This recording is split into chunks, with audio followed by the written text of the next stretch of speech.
অভিনব পদ্ধতিতে চট্টগ্রাম নগরীর পাথরঘাটা সেন্ট প্লাসিড স্কুলের মাঠে ৩১, ৩২, ৩৩, ৩৪ নং ওয়ার্ডের বিভিন্ন পর্যায়ের খেলোয়াড়দের নিয়ে ক্রীড়া প্রতিবাদ শিরোনামে ফুটবল টুর্নামেন্ট অনুষ্ঠিত হয়।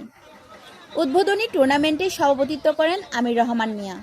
প্রধান অতিথি হিসেবে উপস্থিত ছিলেন সাবেক কাউন্সিলর ইসমাইল বালী। বিশেষ অতিথি ছিলেন বিশিষ্ট রাজনীতিবিদ জাকির হোসেন এবং হামিদ হোসেন, বিশিষ্ট সংগঠক নূর মোহাম্মদ। এই সময় বক্তারা বলেন, কিছুদিন আগে মাঠটিতে বহুতল ভবন নির্মাণের পরিকল্পনা করা হয়েছিল। পরে স্থানীয় জনগণ ও প্রাক্তন শিক্ষার্থীদের প্রতিবাদের কারণে তা বন্ধ করে দেওয়া হয়। চট্টগ্রাম শহরের একটি প্রাচীনতম এই প্রতিষ্ঠান। এই মাঠটি স্কুলের বিভিন্ন কার্যক্রম, খেলাধুলা, সমাবেশ এবং সাংস্কৃতিক অনুষ্ঠানের জন্য ব্যবহৃত হয়। অবিলম্বে মাঠটিতে বহুতল ভবন নির্মাণের পরিকল্পনা থেকে বিরত থাকার আহ্বান জানান।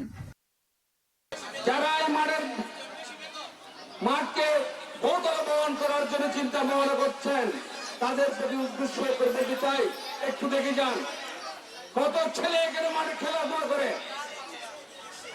শুধু একটি মাত্র আমরা টুর্নামেন্ট দিয়ে শুরু করছি, সামনে আরো হাজার হাজার 3 ওয়ার্ডের হাজার হাজার ছেলে এই মাঠে দেখবেন।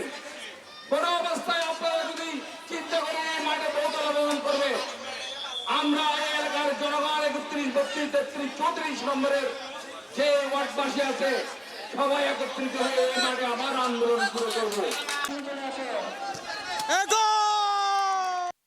Desk news, channel city.